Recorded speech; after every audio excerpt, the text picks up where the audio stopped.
Today, let's talk about cost control. After the game is released, we want to keep it running at a lower cost to maximize our revenue. So before we enter the gameplay implementation phase, we need to take another hard look at our game architecture, reconsider whether there are more cost-efficient ways to implement each system, and refactor our code. Right now, we have three main ways to implement our systems. We can implement them by using AWS appsync to call Lambda functions and connect to DynamoDB. We can implement them on the Unreal Engine dedicated servers running on AWS gamelift, or we can also implement them on a WS MMO server running on the AWS EC2 instance. Using the appsync approach, where we connect Lambda with the DynamoDB database, we've implemented several systems. We've built the friend system and the invitation system. We've also implemented the regular and private game system, which uses AWS gamelift to connect to an Unreal Engine dedicated server that acts as our lobby. And we've implemented matchmaking. This one also uses AWS gamelift for the matchmaking process and connects to another Unreal Engine dedicated server, which is used for the actual match. In AWS gamelift, the Unreal Engine dedicated servers are mainly used for two purposes. They host the lobby, where players gather into teams, and they run the actual matches. The WS MMO server, running on AWS EC2, is mainly used to provide online or offline player information, and to display a portion of the players who are currently online. Next, let's analyze how these three approaches are built, as well as their pros and cons. When we use appsync together with Lambda and DynamoDB, the main cost comes from the execution time of the Lambda functions. There is also a portion of the cost that comes from storing data in DynamoDB. And finally, there is a much smaller cost from data transfer, which we can generally ignore. The main advantage of using appsync together with Lambda and DynamoDB is that the system is always online. However, the downside is that if you use it to wait for something to complete and then return the result, the cost can become very high. When we use AWS gamelift to host Unreal Engine dedicated servers, most of the cost comes from the type and number of fleet instances we run. There is also a data transfer cost, but it's generally small enough that we can ignore it. Using a spot fleet can reduce the cost even farther. However, AWS may reclaim those resources when the servers are in high demand. When that happens, you'll still have about 2 minutes to gracefully shut down your Unreal Engine dedicated servers in the fleet instance. You can also use an on-demand fleet and reduce the cost by paying for reserved instances in advance. With this approach, the final price can get very close to the cost of a spot fleet. The advantage of this approach is that the cost is very stable. We can accurately predict how much it will cost based on our daily active players, as well as our pre-release testing results. However, the downside is that the Unreal Engine dedicated server includes the full Unreal Engine runtime, which requires relatively high performance. This means the minimum cost to keep it running is already quite high, and the average cost per player becomes higher as well. And if a single player ends up occupying a dedicated server for a long period of time, it can lead to a significant amount of resource waste. Similar to gamelift, the main cost of running the WS MMO server on AWS EC2 comes from the type and number of EC2 instances we use. There is a small data transfer cost, but it's usually negligible. We can also use spot instances to reduce the costs. However, if AWS needs the capacity, it may reclaim those instances. When that happens, we'll have about 2 minutes to shut things down before the resources are taken back. Likewise, using on-demand instances and purchasing reserved instances in advance can lower the cost. Its advantage is also stable cost, allowing us to estimate the approximate expenses based on daily active players and pre-testing results. But it only requires a Python or other language runtime, which makes its performance requirements very low. The average cost per player is extremely low. Its downside is that it can crash due to bugs or other issues, so it cannot be online continuously like the appsync Lambda DynamoDB setup. After analyzing these three implementation approaches, we looked at each system to see if there were ways to optimize them. Let's first look at the friend system in the appsync Lambda DynamoDB approach. Most of its operations involve database interactions and permanently stored data. It needs to ensure data integrity and always be online, so we keep it within the appsync Lambda DynamoDB approach. The invitation system in the appsync Lambda DynamoDB approach mainly involves temporary data and data transfer. We can move it to the WS MMO on the EC2 instance since it doesn't need to use GraphQL data formats, which will slightly reduce data transfer costs. The regular and private game systems in the appsync Lambda DynamoDB approach require calling the gamelift API through Lambda and waiting for the request to complete, which incurs higher costs. Therefore, we move them to the WS MMO on the EC2 instance.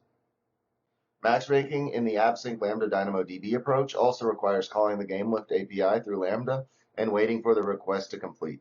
However, since it must stay online continuously, we moved it to the WS MMO on the EC2 instance, while keeping it in the appsync Lambda DynamoDB path as a fallback in case the WS MMO goes offline. The lobby system in AWS Gamelift used to gather teams cannot predict how long players will need to wait and carries the risk of a single player occupying a server for a long time. Therefore, we moved it to the WS MMO on the EC2 instance.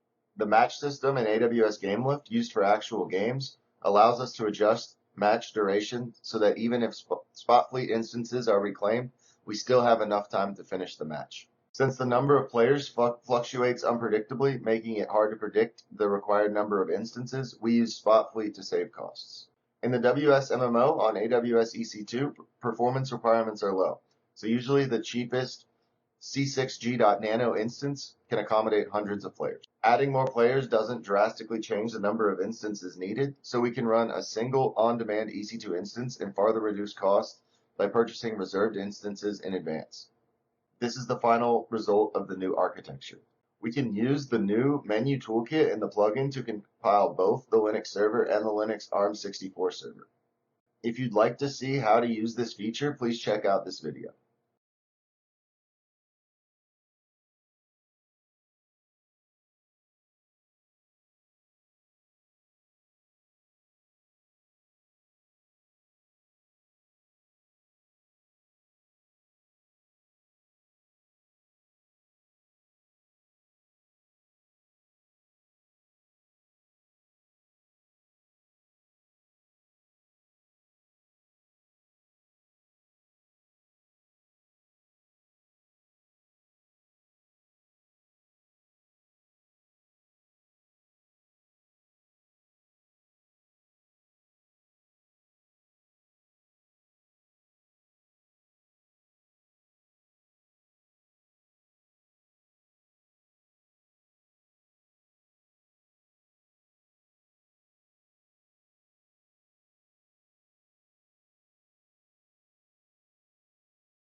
After compiling the Linux ARM64 server, we compress the compiled files along with the files required by the server into a zip file.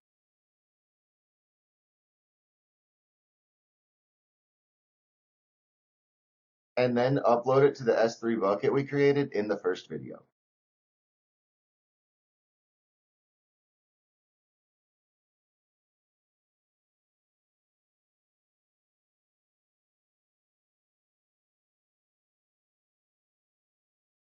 We can create AWS CloudFormation stack while we are uploading it using the AWS CloudFormation template we provided with the example project.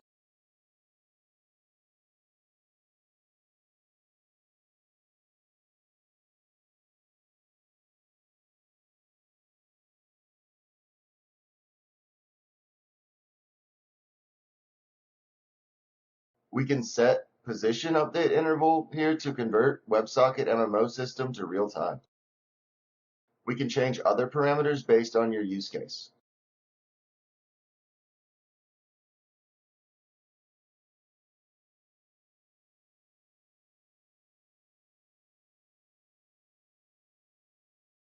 After the uploading finished, we get the object version from S3 bucket and place it to game server build object version in AWS CloudFormation stack.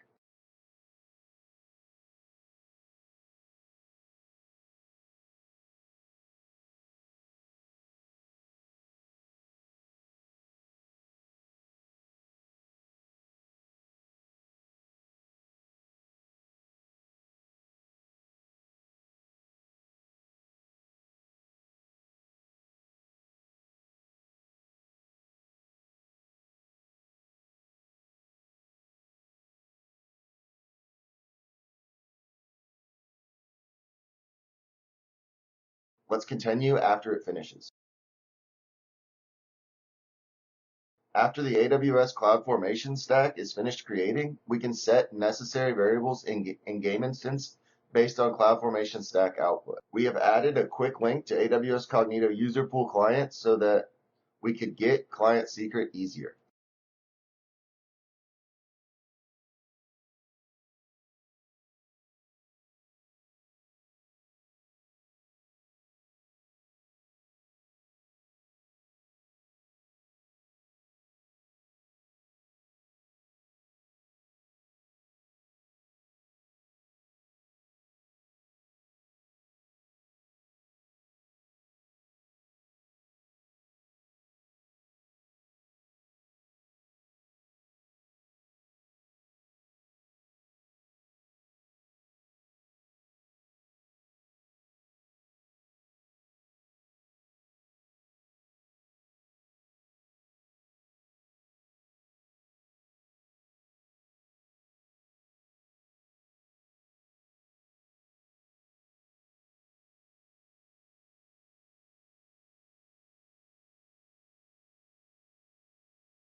Let's check the result.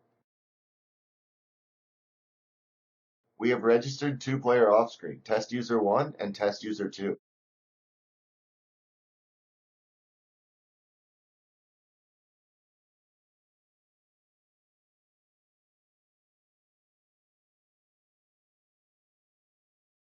As we can see, because we use the WSMMO to handle the lobby system, switching to an online regular game no longer requires moving to an Unreal Engine dedicated server in AWS gamelift. This process no longer involves any waiting time. On the test user 1 client, confirm that readiness is complete. We can see that other online players are represented using transparent player characters. On the test user 2 client, also confirm that readiness is complete.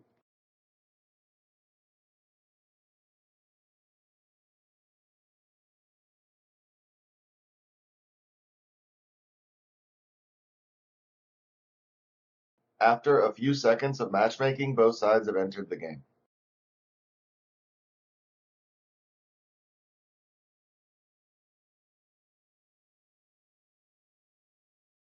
Let's exit the test user 2 client to simulate a disconnection.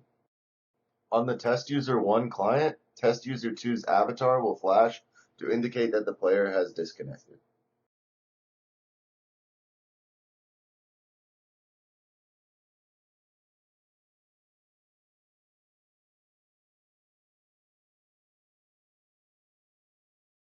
After test user 2 logs back into the client, a prompt will appear asking whether to rejoin. Test user 2 re-enters the game and respawns at their original spawn point. On the test user 1 client, test user 2's avatar stops flashing.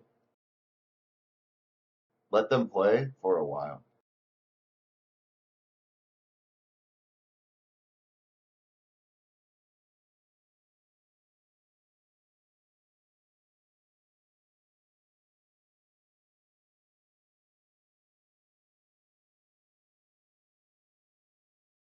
Let's try exiting test user 1 and then rejoining the match.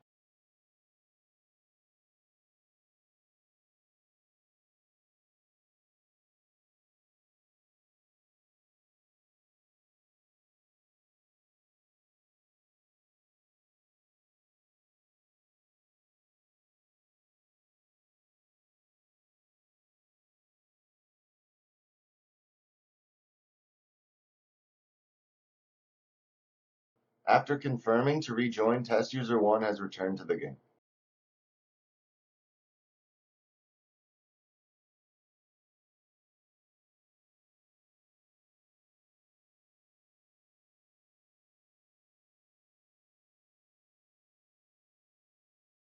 After the match ends, they return to their respective lobbies.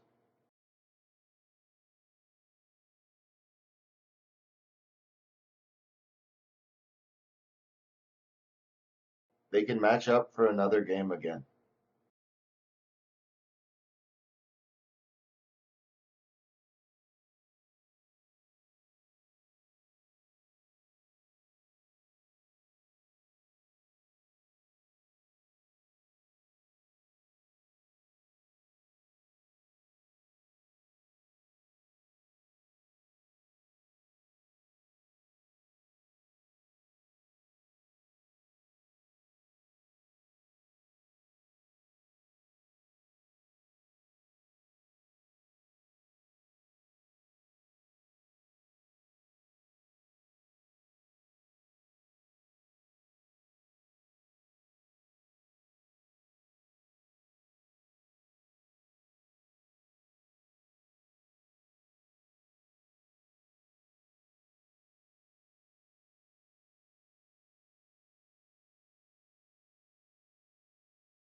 Let's take a look at the situation in a private game.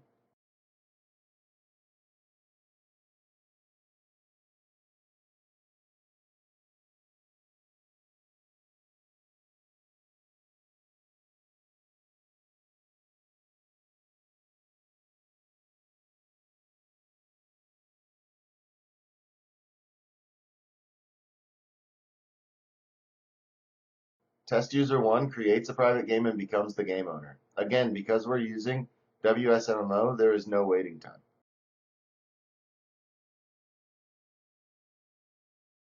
Test user 2 joins the private game using the password. On the test user 1 client, test user 2's character changes from a transparent representation for online players to a silver-white color representing a player in the same room. Test user 1 can remove test user 2 through the player management interface.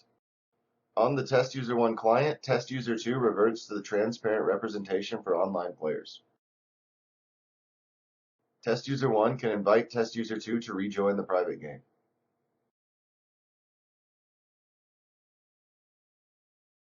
Test user 1 can assign teams through the player management interface.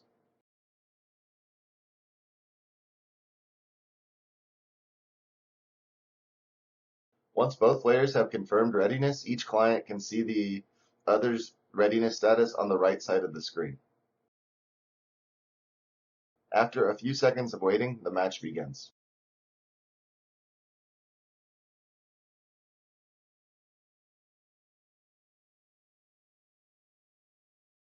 Let's try exiting test user 2 and then rejoining the game.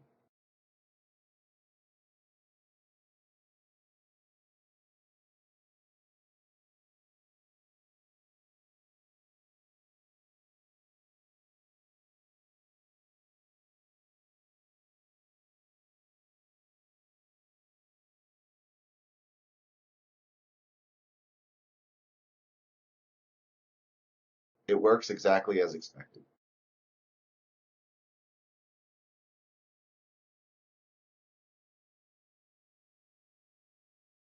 Let them play in the game for a while.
After the match ends, they return to the lobby, and once they're ready, they can enter the next match.